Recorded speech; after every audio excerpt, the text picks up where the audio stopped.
سیدہ عائشہ بیان کرتی ہیں کہ آپ صلی اللہ علیہ وسلم کا دستور تھا کہ جب آپ سفر میں جاتے تو آپ اپنی بیویوں کے درمیان قرعہ ڈالتے، جس کا نام نکلتا قرعہ میں، اسے اپنے ساتھ سفر میں لے کر جاتے تھے.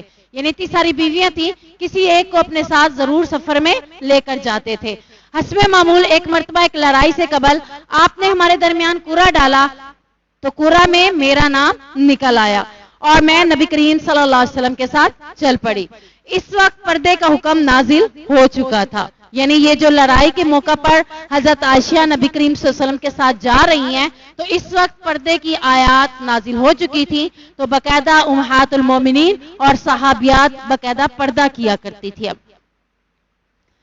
چنانچہ مجھے ایک ہودج میں بٹھا کر اونٹ پر چڑھا کر لے جایا گیا. پردے کی وجہ سے کس میں بٹھایا گیا؟ ہودج کے اندر. جیسے وہ سرائکیوں میں پالکیاں بنتی تھی، ٹھیک ہے نا، ڈولی جسے کہتے تھے، تو اسی طرح ہودج بھی بنایا جاتا تھا. اس کو اٹھا کر کس کے اوپر رکھ لیتے تھے؟ اونٹ کے اوپر رکھ لیتے تھے. اور اس ہودج کے اندر امہات المومنین جایا کرتی تھی. کیوں؟ پردے کی وجہ سے، کہ پردے کی آیات تھی. اب مکمل پردے میں رہنا ان کے لیے مشکل تھا، تو وہ اگر ہودج میں اپنا پردہ یعنی نقاب اتار لیں، ایزی ہو کر بیٹھنا چاہیں تو بیٹھ سکتی تھی. تو ہودج میں مجھے سوار کرا کر اونٹ پر چڑھا دیا جاتا اور اسی طرح اتار لیا جاتا. بہرحال ہم اسی طرح سفر کرتے رہے. جب اس جہاد سے واپس لوٹے تو ابھی ہم مدینہ کے نزدیک پہنچے ہی تھے، مدینہ قریب تھا. ایک رات آپ نے بعد از قیام کوچ کرنے کا حکم دیا. یعنی ہم مدینہ کے قریب پہنچنے والے تھے لیکن تھکاوٹ سے برا حال تھا، تو اللہ کے نبی نے رات کو پڑاؤ ڈالنے کا حکم دیا.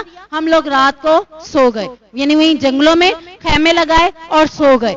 اور قیام کے بعد یعنی ہم جب رات گزار چکے، رات گزارنے کے بعد صبح ہوئی تو آپ صلی اللہ علیہ وسلم نے کوچ کا اعلان کیا کہ اپنا قافلہ روانہ کیا جائے.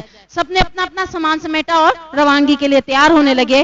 تو سب جب کوچ کے لیے پکارا گیا تو میں بھی اٹھی اور حاجت کے لیے نکلی کہ آگے سفر ہے تو چلو میں قضائے حاجت سے فارغ ہو جاؤں تاکہ سفر میں مشکل نہ ہو. تو میں قضائے حاجت کے لیے چلی گئی. کہاں؟ جنگلوں میں، ٹھیک ہے نا. اس وقت کوئی واش روم نہیں ہوتے تھے، گھروں میں بھی بیت الخلا نہیں ہوتے تھے، گھر سے بہت دور بنائے جاتے، جنگلوں کے اندر جا کر قضائے حاجت کے لیے جایا کرتے تھے. اگر ہم اپنا بچپن، چلے آپ کو یاد ہونا ہو، ہم اپنا بچپن میں اگر دیکھتی ہوں تو میں نے ایسا اپنا بچپن میں گاؤں میں دیکھا ہے، شہروں میں نہیں دیکھا. ہماری ایک خالہ رہتی تھی گاؤں میں، تو گاؤں میں یہ کنسیپٹ نہیں تھا کہ واش رومز بنائے جاتے تھے. ہم جب وہاں رہنے کے لیے جاتے تھے تو شروع میں فرسٹ ٹائم جب گئے تو انہوں نے کہا یہ لوٹا لو، پانی بھرو اور جنگل میں چلے جاؤ. تو ہم کہے ہائے ہم کیسے جائیں گے، لیکن وہاں مزہ آتا تھا، جاتے تھے. بھئی گاؤں میں رہنے کی ایک اپنی چارمنگ ہے. سو پھر یہ آہستہ آہستہ عادت بن گئی تھی. تو بہت عرصہ بعد ان کے گھروں میں واش رومز بنے تھے. تو بہرحال واش روم کے گھر میں نہ ہونے کی حکمت بھی بہت اچھی تھی. کیوں؟ کیونکہ واش روم شیاطین کے گھر ہے، شیاطین کے گھر ہیں. اور جب سب سے پہلے گھروں کے اندر واش روم بنانے کا رواج پڑا تو کہاں بنائے گئے؟ صحن کے ایک کونے کے اندر. ایسے ہی تھا نا، بالکل ایک کونے میں. یعنی گھر کمروں سے ہٹ کے، رہائش سے ہٹ کے بنائے جاتے تھے تاکہ جس کو بھی مسئلہ ہو وہ وہاں جائے، شیاطین گھروں کے اندر نہ آئے. پھر ترقی ہوتی گئی، ہم نے کافروں کو دیکھا، ہم نے کافروں کی رہائشوں کو دیکھا. انہی کی طرح ہم نے کیا بنائے؟ بیڈ رومز کے اندر واش روم بنائے. اور پھر اسی کے ساتھ ہی ہم نے شیاطین کو اپنے بیڈ روم تک رسائی دے دی. اب وہ ہمارے بیڈ روم کے ساتھ ہے، ہمارے گھروں کے اندر ہے. اب اس کے لیے ہمیں اس کا بچاؤ کا وار مضبوط کرنا ہوگا. اس کا بچاؤ کا وار کیا ہے؟ کہ شیطان سے بچنے والی جتنی بھی دعائیں ہیں وہ آپ وقتاً فوقتاً پڑھتے رہا کریں، اور تاکہ وہ آپ سے دور رہے. واش روم جائیں، واش روم کی دعا پڑھیں. باہر نکلیں، باہر نکلتے ہوئے دعا پڑھیں. واش روم میں اپنے کپڑے کبھی بھی نہ کھڑے کریں، کیونکہ ان کپڑوں کے اندر جتنے جادوئی اثرات ہو جاتے ہیں وہ آپ چاہے دھو کر دھوپ میں سکھانے کے لیے کھڑا کر دیں، 72 گھنٹے بھی آپ کا سوٹ دھوپ میں کھڑا رہے تو اس کے اندر سے وہ جراثیم اور وہ جادوئی اثرات نہیں نکلتے. تو جو نہانے کے بعد وہیں کھڑا کر دیتے ہیں یا چینجنگ کر کے وہیں کھڑے کر دیتے ہیں، اس چیز سے اپنے آپ کو بچائیں. کیونکہ جنات اور شیاطین کسی بھی طریقے سے انسان میں داخل ہونے کی کوشش کرتے ہیں. تو یہ واش روم کے دروازے بند رکھیں، بسم اللہ پڑھ کے دروازہ بند رکھیں، اور کوشش یہ کریں، جتنا بھی کوشش یہ ہو، تاکہ اپنے واش روم کو بالکل نیٹ اینڈ کلین رکھیں، کیونکہ شیاطین یا جادو گندی جگہوں پر زیادہ ہوتا ہے. گندے ہوتے ہیں نا یہ لوگ، ناپاک ہوتے ہیں، تو ناپاکی والی جگہوں پر زیادہ ہوتے ہیں. گھر آپ کا صاف ہو یا نہ ہو، لیکن آپ کا washroom all time neat and clean ہونا چاہیے، اگر آپ اپنے آپ کو جنات اور شیاطین سے بچانا چاہتے ہیں. تو سب سے پہلے ہم نے یہ اہتمام کرنا ہے. ٹھیک ہے، تو حضرت عائشہ کہتی ہیں کہ میں جنگل میں نکل گئی تاکہ میں اپنے آپ کو فارغ کر کے لے آؤں اور تاکہ سفر میں آسانی ہو. تو کہتی ہیں کہ میں جب نکلی، حاجت کے لیے چلی گئی، لشکر سے دور نکل گئی. جب حاجت سے فارغ ہوئی، اپنی جگہ آئی، تو میں نے کیا دیکھا، اپنے سینے پہ ہاتھ رکھا تو دیکھا کہ میرا ہاتھ ٹوٹ کر گر گیا ہے، اور وہ ہار بھی میرا نہیں تھا، بلکہ میں آتے ہوئے بناؤ سنگار کے لیے کسی سے لے کر آئی تھی کہ نبی کے ساتھ جا رہی ہوں تو نبی کا دل میرے ساتھ لگا رہے، یعنی اپنے خاوند کے لیے بناؤ سنگار کرنا کا حکم ہے، تو اس لیے میں بناؤ سنگار کی وجہ سے وہ ہار پہن کر آئی تھی. اب وہ ہار ٹوٹ کر میرے سے گر گیا. میں دوبارہ گئی اس کو ڈھونڈنے کے لیے، پیچھے میرا ہودج اٹھا کر اونٹ کے اوپر رکھ دیا گیا. مجھے ہار ڈھونڈنے میں دیر ہو گئی اور وہ ہودج اٹھا کر انہوں نے اس کو اونٹ کے اوپر رکھ دیا جس میں میں سوار ہوا کرتی تھی. انہیں پتہ نہیں چلا کہ میں ہودج میں ہوں کہ نہیں. کیوں؟ اس کی دو وجوہات تھی. کہتی ہیں کہ ایک تو اس وقت کی عورتیں بہت کمزور ہوا کرتی تھیں. کیوں؟ کھانے پینے کا ہمارے جیسا تصور نہیں تھا. کھجور کھا لی، مہینے مہینے تو چولہے نہیں جلتے تھے، روٹی کئی کئی دن تک شکل بھی نہیں دیکھتے تھے. تو جو اوپر کی غذائیں تھی وہ کھجور، ستو، ان سے کتنا موٹا ہو جاتا ہے بندہ. آپ دیکھ لیں، اگر آپ نے کھجور یا ستو صبح لیا ہے، آپ کو اگر کوئی کہے ناشتہ نہ کرو تو آپ نے کیا کہنا ہے؟ یہ کھجور اور ستو ناشتہ تھا، جبکہ اللہ کے نبی کی غذائیں یہی تھی. وہ کہتی ہے ہم لوگ گوشت نہیں کھاتے تھے، روٹی نہیں کھاتے تھے، جس وجہ سے ہم موٹی نہیں تھی. اور دوسری وجہ کیا تھی کہ میں اس وقت کم سن تھی. 9 سال کی عمر میں نبی کریم صلی اللہ علیہ وسلم کے پاس رخصت ہو کر آ گئی تھی. تو 19 سال کی، 18 سال کی تھی تو اللہ کے نبی کی ڈیتھ ہو چکی تھی. تو اتنے عرصے میں ان کی عمر کیا تھی؟ کم سن تھی. 12-13 سال کی بچی کا کوئی وزن ہے اگر وہ کمزور ہو؟ کوئی نہیں ہوتا نا. تو اسی طریقے سے کہتی ہیں کہ میرا ہودج اٹھایا تو ان کو پتا نہ چلا کہ میں ہودج میں ہوں یا نہیں ہوں، انہیں ہلکا محسوس نہ ہوا. دوسرا، اس وقت میں کیا تھی؟ کم سن لڑکی تھی. غرض یہ کہ انہوں نے اونٹوں کو اٹھایا اور روانہ ہو گئے. جب سارا لشکر وہاں سے چلا گیا، اس وقت میرا ہار ملا. میں جو پڑاؤ کی جگہ آئی تو کیا دیکھتی ہوں، وہاں نہ کوئی بات کرنے والا ہے اور نہ ہی کوئی جواب دینے والا، یعنی سب کے سب روانہ ہو گئے. آخر میں مجبور ہو کر اس مقام پر چلی گئی جہاں میں ٹھہری ہوئی تھی. رات کو جہاں میں نے پڑاؤ کیا تھا وہیں بیٹھ گئی. میں کیوں بیٹھ گئی؟ کہ جب اللہ کے نبی کریم صلی اللہ علیہ وسلم دیکھیں گے کہ میں نہیں ہوں ہودج میں تو وہ کسی نہ کسی کو بھیجیں گے تاکہ وہ مجھے ڈھونڈ کر لے جائیں. اتنے میں میری آنکھ لگ گئی. جب کم سن تھی تو آنکھ ہی تو لگنی تھی، چھوٹی تھی آنکھ تو لگنا تھی. کہتی ہے میں بیٹھی ہوئی تھی کہ میری آنکھ لگ گئی اور میں سو گئی. ایک شخص تھا صفوان بن معطل، یہ نیم نوٹ کر لیا کریں آپ. صفوان بن معطل تھا. اس کے بارے میں آتا ہے کہ اللہ کے نبی اسے اتفاقاً اپنے قافلے سے پیچھے رکھتے تھے تاکہ بعد میں آتے ہوئے راستے میں کسی کی کوئی چیز رہ گئی ہو تو یہ اٹھاتے ہوئے آئیں گے. سمجھ آگے قافلے کے پیچھے کیوں چھوڑا ہوا ہے؟ کسی کا کوئی سامان رہ گیا ہے تو صفوان بن معطل وہ سامان اٹھاتا ہوا آخرکار وہ مدینے میں پہنچ کر ان لوگوں کے حوالے کر دے گا. تو کہتی ہیں کہ میں سو رہی تھی. ایک شخص صفوان بن معطل تھا جو لشکر کے پیچھے رہا کرتا تھا. وہ جو میری جگہ آیا تو اس نے دیکھا کہ کوئی شخص سو رہا ہے. پھر قریب آتے ہی اس نے مجھے پہچان لیا. کیوں پہچان لیا؟ کیونکہ پردے کا حکم اترنے سے پہلے اس نے مجھے دیکھا ہوا تھا. اور اب بھی جب میں سو رہی تھی، سوتے ہوئے پردہ سرک گیا جس کی وجہ سے ان کی نظر میرے پہ پڑی تو فوراً مجھے پہچان گئے کہ یہ تو حضرت عائشہ ہیں، نبی کی بیوی ہیں. تو ان کے منہ سے کیا نکلا؟ انا للہ و انا الیہ راجعون. یہ صرف کسی کے مرنے پہ نہیں پڑھا جاتا، ٹھیک ہے نا. ہمارے ہاں صرف یہی کنسیپٹ ہے کہ کوئی مرے گا تو تب یہ پڑھا جائے گا. لائٹ چلی گئی تب بھی پڑھیں گے، کوئی چیز گم ہو گئی تب بھی پڑھیں گے. ٹھیک ہے، کوئی چیز کا نقصان ہو گیا تب بھی پڑھیں گے، یہ نقصان ہی تھا نا کہ اللہ کے نبی کیسے پیچھے رہ سکتی ہیں. تو ان کے ذہن میں آیا کہ یہ تو اتنا بڑا نقصان ہو گیا، فوراً ان کی زبان پر کیا نکلے؟ انا للہ و انا الیہ راجعون.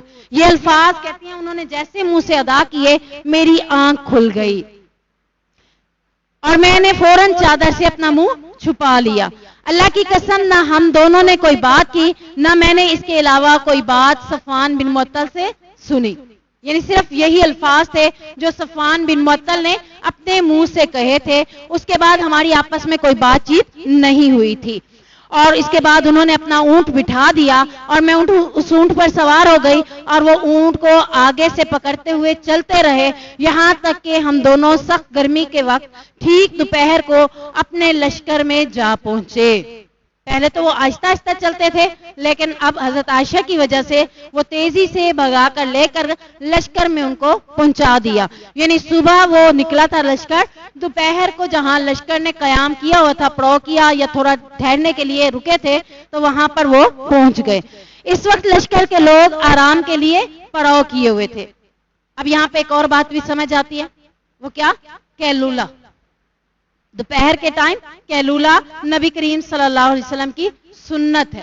نیند نہیں آ رہی تب بھی لیٹ جائیں، اگر نیند آ جاتی ہے تو تب تو اچھی بات ہے، نہیں بھی آ رہی دوپہر کے کھانے کے بعد تھوڑی دیر سونا، 15 منٹ 20 منٹ 10 منٹ آنکھیں بند کر کے لیٹے رہنا، یہ ایک نبی کی سنت ہے. اس پہ عمل کرنے سے بھی ثواب ملتا ہے. نیند نہیں آ رہی تب بھی لیٹے. یہ کیوں لیٹنا ہے؟ کیونکہ آدھا دن گزر جاتا ہے، تھکاوٹ جو آدھے دن کی ہے وہ ضرور اتر جائے گی اور اگلا آدھا دن آپ کا حشاش بشاش گزر سکتا ہے. تو یہ لازم قیلولہ کرنا ہے. یہاں سے اندازہ لگا کہ اللہ کے نبی سفر میں ہے تب بھی قیلولہ کر رہے ہیں. آرام کے لیے انہوں نے پڑاؤ ڈالا ہوا تھا. پھر جو لوگ تباہ ہونے والے تھے وہ تباہ ہوئے اور ان طوفان اٹھانے والوں کا سرغنہ عبداللہ بن ابی ابی تھا، منافقوں کا سردار. یہ کون تھا؟ منافقوں کا سردار تھا. یہ کس کا سرغنہ تھا؟ اس افق کو اٹھانے والا، اس طوفان کو اٹھانے والا، اس بہتان کو باندھنے والا. سرغنہ کس کو کہتے ہیں؟ سب سے بڑا سربراہ، ٹھیک ہے، سردار جس نے یہ کام کیا. تو اللہ تبارک و تعالیٰ نے فرمایا کہ ان کا سرغنہ کون تھا؟ عبداللہ بن ابی.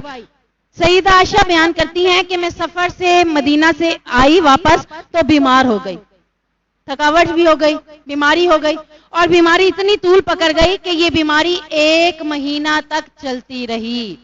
میں مسلسل 1 مہینہ بیمار رہی. ادھر لوگوں میں تہمت لگانے والوں کی باتوں کا چرچا تھا، تاہم مجھے کچھ معلوم نہیں تھا. بیمار تھی، نکاہٹ تھی، کمزوری تھی، کسی نے ان سے کوئی بات نہیں کی تھی. ذرا سا شک اس وجہ سے ہوتا تھا کہ ضرور کوئی معاملہ ہے کہ جیسی شفقت نبی کریم صلی اللہ علیہ وسلم پہلے مجھ سے بیماری کے دنوں میں کرتے تھے، اب اس بیماری کے دنوں میں وہ شفقت نبی کی میں نہیں دیکھ رہی تھی. تو اس بات کے اوپر مجھے تھوڑا سا شک پڑتا تھا کہ کوئی وجہ ضرور ہے، لیکن اپنی بیماری کی نکاہٹ کی وجہ سے میں پوچھ نہیں سکتی تھی. جب مہینہ گزر گیا تو مہینہ گزرنے کے بعد کیا ہوا؟ کہتی ہے میں تھوڑی صحت یاب ہوئی تو میں مستہ کی ماں، مستہ بن اساسہ ایک صحابی ہیں، ان کی ماں ان کے گھر آیا کرتی تھی، چند ایک کام کر کے دے جایا کرتی تھی. چھوٹی تھی، کم سن تھی، آتی تھی، ساتھ نبھا جاتی تھی. تو کہتی میں ان کے ساتھ رفع حاجت کے لیے باہر گئی. تو میں کیا دیکھتی ہوں کہ ہم لوگ رفع حاجت کے لیے باہر گئے تو اس وقت جب واپس آ رہے تھے تو مستہ بن اساسہ کی ماں کے پاؤں میں چادر کا پلو اڑا، تو پلو اڑنے کی وجہ سے وہ گر گئی تو ان کے منہ سے نکلا مستہ ہلاک ہو. تو کہتی ہے میں نے کہا اے مستہ کی والدہ، آپ اپنے بیٹے مستہ کو ہلاک ہونے کے بارے میں کہہ رہی ہیں جبکہ آپ کو پتا ہے کہ وہ بدری صحابہ میں سے ہیں. بدری صحابہ کو کیا ملی تھی؟ خوشخبری کہ آج کے بعد یہ اگر نہ بھی عمل کریں تب بھی یہ جنت میں جائیں گے. تو اللہ کے نبی کی پیاری بیوی کہتی ہیں اے مستہ کی ماں، اگر تم اپنے بیٹے کو ہلاک ہونے کے بارے میں کہہ رہی ہو، تمہیں پتہ بھی ہے کہ تم کیا کہہ رہی ہو، جبکہ وہ تو بدری صحابہ ہے، اللہ کے نبی نے ان کو خوشخبری دی ہے. تو انہوں نے کہا ارے تمہیں نہیں معلوم، کیا تم نے مستہ کی بات نہیں سنی؟ میں نے کہا کیا بات؟ تو جب انہوں نے سارے حالات مجھے بتائے تو میری بیماری پھر بڑھ گئی. مستہ کون تھا؟ صحابی تھا، بدری صحابی تھا، لیکن جب عبداللہ بن ابی نے یہ بات پھیلائی، منافقوں نے تو اس بات کو پھیلایا ہی پھیلایا، ایک سے سن کر دوسرا، دوسرے سے سن کر تیسرا، لیکن ان میں 3 صحابی ایسے تھے جو اس بار میں ساتھ مل گئے، یعنی سنی سنائی بات میں یقین کرتے ہوئے انہوں نے بھی اس بات کو پھیلانا شروع کر دیا۔ ان میں سے ایک مستہ بن اساسہ ہیں۔ یہ کون تھے؟ ان کے بارے میں آتا ہے کہ یہ شاعر رسول تھے۔ نبی کریم صلی اللہ علیہ وسلم کے بارے میں جتنے بھی شاعر آتے تھے، مستہ بن اساسہ شاعر رسول یہ نہیں تھے سچی، یہ تو رشتہ دار تھے۔ مستہ نہیں لکھنا رہا، میم سین تو ہے وہ والا، جیم ہے والا، اساسہ ساسا آئے گا، ٹھیک ہے۔ مستہ بن اساسہ کے بارے میں آتا ہے کہ یہ بدری صحابہ تھے اور عائشہ رضی اللہ تعالیٰ عنہ کے دور کے رشتہ دار تھے۔ بدری صحابہ تھے اور حضرت عائشہ رضی اللہ تعالیٰ عنہ کے دور کے رشتہ دار تھے۔ دوسرے صحابی جنہوں نے اس سازش میں پھنس گئے، بات کو پھیلانے والے بن گئے، وہ کون تھے؟ حسان بن ثابت، سین سے آئے گا، حسان بن ثابت، ثابت سا سے آئے گا۔ یہ شاعر رسول تھے، ہاں جی یہ شاعر رسول تھے۔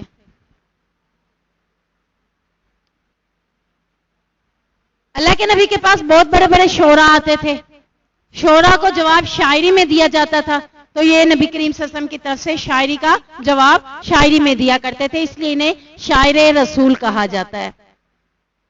تیسری عورت تھی حمنہ بنت جہش۔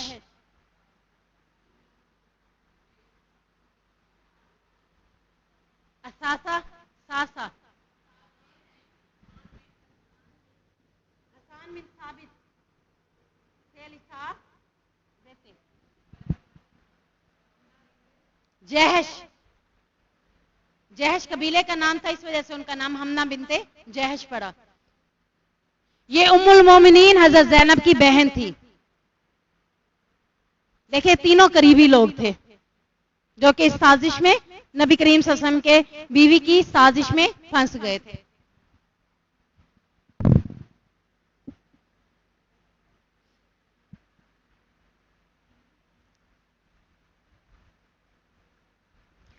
اب جب میں گھر پہنچی تو آپ صلی اللہ علیہ وسلم میرے پاس آئے، آپ نے سلام کیا، پوچھا آپ طبیعت کیسی ہے؟ میں نے عرض کی اللہ کے نبی آپ مجھے اپنے والدین کے گھر جانے کی اجازت دے دیجئے۔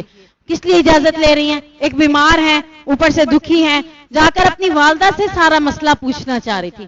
بیٹی اپنی ماں سے ہی ساری باتیں شیئر کرتی ہے نا، تو وہ ماں سے پوچھنا چاہ رہی تھی کہ میرے بارے میں کیا باتیں ہوئی۔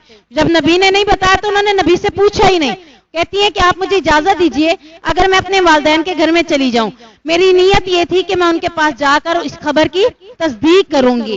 آپ نے اجازت دے دی، میں نے اپنے ماں باپ کے پاس آ گئی، میں نے اپنی ماں سے کہا اماں یہ لوگ کیا باتیں بنا رہے ہیں؟ انہوں نے کہا بیٹی تو رنج نہ کر، اللہ کی قسم ایسا اکثر ہوتا ہے جب کسی خوبصورت عورت کی سوکنے ہوں اور شوہر اس کو چاہتا ہو تو سوکنے ایسی تدبیریں کرتی رہتی ہیں، یعنی ماں نے تسلی دینے کے لیے ایسی باتیں کی، جبکہ صرف سوکنے تو بات نہیں کر رہی تھی، بات تو بہت پھیل چکی تھی۔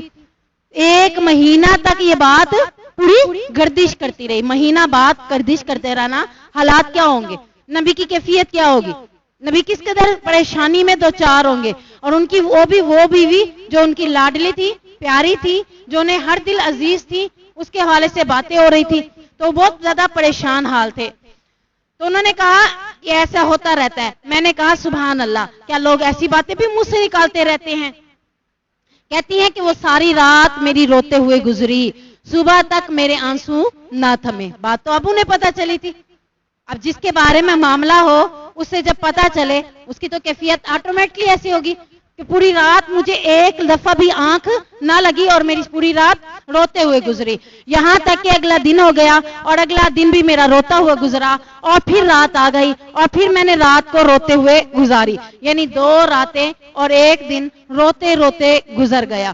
تو میں نے کیا دیکھا کہ میری والدہ مجھے روتے ہوئے دیکھتے ہوئے کہتی ہیں کہیں ایسا نہ ہو کہ اس کا کلیجہ پھٹ جائے۔ یعنی اس قدر شدت غم کی وجہ سے میں رو رہی تھی کہ میری ماں کو یہ پریشانی ہوئی کہیں میرا کلیجہ پھٹ نہ جائے، تو مجھے تسلی دیتی تھی، لیکن تسلی کہاں آنی تھی، بات ہی بہت پیچیدہ تھی۔ تو کہتی ہیں کہ ادھر نبی کریم صلی اللہ علیہ وسلم میری امی کے گھر میرے آنے کے بعد تو انہوں نے کیا کیا، علی کو بلایا، اسامہ بن زید کو بلایا۔ اسامہ بن زید کون تھے؟ نبی کریم صلی اللہ علیہ وسلم کے لبالغ بیٹے تھے، ٹھیک ہے نا۔ جب تک اسامہ بن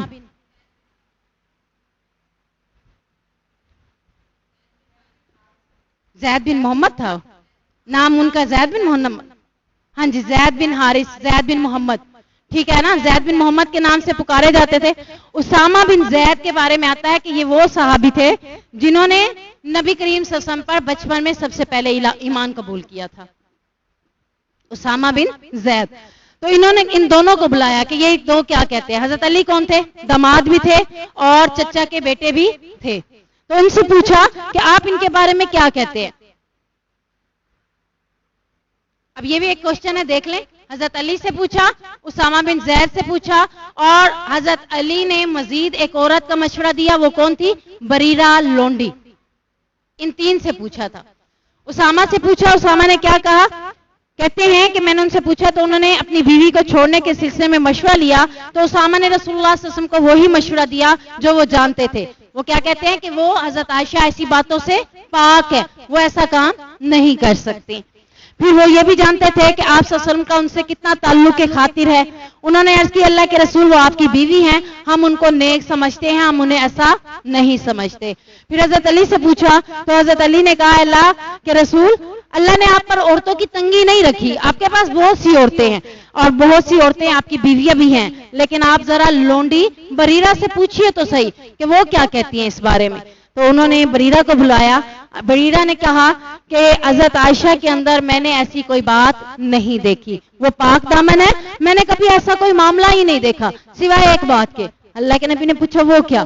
کہا کہ وہ بچی ہیں، کم سن ہیں، آٹا گوندتی ہیں تو ایسے ہی رکھ دیتی ہیں، بکریاں آتی ہیں اور آ کر کھا جاتی ہیں، بس اس کے علاوہ میں نے اس میں کوئی غلط بات نہیں دیکھی، پاک دامن ہے۔ یہ تینوں نے گواہی دے دی۔ اب اللہ کے نبی ابھی بھی پریشان ہے کہ کیا کیا جائے۔ اس کے بعد آپ صلی اللہ علیہ وسلم کھڑے ہوئے اور اسی دن عبداللہ بن ابی کی شکایت کی۔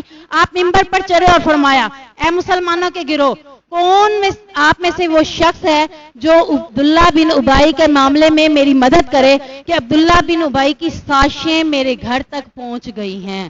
منافق تو پہلے ہی تھے، اسلام کے حوالے سے سازشیں کرتے ہی رہتے تھے، اب سازش کہاں تک پہنچ گئی؟ میرے گھر تک، میرے دل کے قریب رہنے والی بیوی کے اوپر، یعنی سازش یہاں تک پہنچ گئی۔ تو کہتے ہیں یہ سنتے ہی سعد بن معاذ کھڑے ہوئے، کہا اللہ کے نبی آپ مجھے اجازت دیجئے، میں جا کر اس کا کام تمام کر دیتا ہوں۔ تو یہ باتیں ہو ہی رہی تھی کہ انہوں نے کہا کہ اگر وہ خزرج قبیلے سے ہیں تو پھر کیا ہوگا، آپ مجھے اس کے بارے میں حکم دیں کہ میں کیا کروں، کیونکہ وہ اوس قبیلے کے تھے۔ سعد بن معاذ اوس قبیلے سے تھے اور سعد بن عبادہ کھڑے ہوئے، وہ خزرج کے سردار تھے۔ اب اوس کے لوگ بھی بیٹھے ہیں اور خزرج کے لوگ بھی بیٹھے ہیں۔ جنہوں نے پہلے والی اسلامیات بک پڑھی ہوگی نا، انہیں اوس اور خزرج کے بارے میں پتا ہوگا کہ یہ ایسے قبیلے تھے کہ ان کی دشمنیاں جب چلتی تھی تو 10 سال دشمنیاں رہتی تھی۔ جب انہوں نے اسلام کو قبول کیا تو ان کی یہ دشمنیاں ختم ہو گئیں۔ اب یہ دونوں قبیلے نبی کریم صلی اللہ علیہ وسلم پر ایمان لا چکے ہیں۔ اب اوس اور خزرج قبیلہ کہتے ہیں نا کہ جو بیک بات ہو وہ کبھی جاتی نہیں ہے، عادتیں نہیں جاتی، عادت تھی نا ان کی۔ تو انہوں نے کہا اگر اوس قبیلے سے ہے تو میں خود بدلہ لے لیتا ہوں، اگر خزرج قبیلے سے ہے تو آپ مجھے بتائیے کہ میں اس کے ساتھ کیا کروں۔ اتنے میں خزرج قبیلے کا سردار خود کھڑا ہو گیا، اس نے کہا کہ تم ہمارے بارے میں ایسے کہتے ہو، میں خود اپنے قبیلے کے بندے کے ساتھ نمٹنے کے لیے تیار ہوں۔ دونوں میں کیا ہوگی، تو میں بحث شروع ہو گئی۔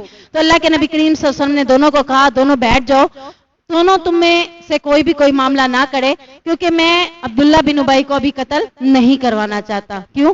کیونکہ لوگ کہیں گے کہ محمد صلی اللہ علیہ وسلم اب اپنے ہی ساتھیوں کو بھی قتل کرنا شروع کر دیا ہے۔ پھر آپ صلی اللہ علیہ وسلم خاموش ہو گئے اور یہاں تک کہ سیدہ عائشہ کہتی ہیں کہ میں بھی 2 دن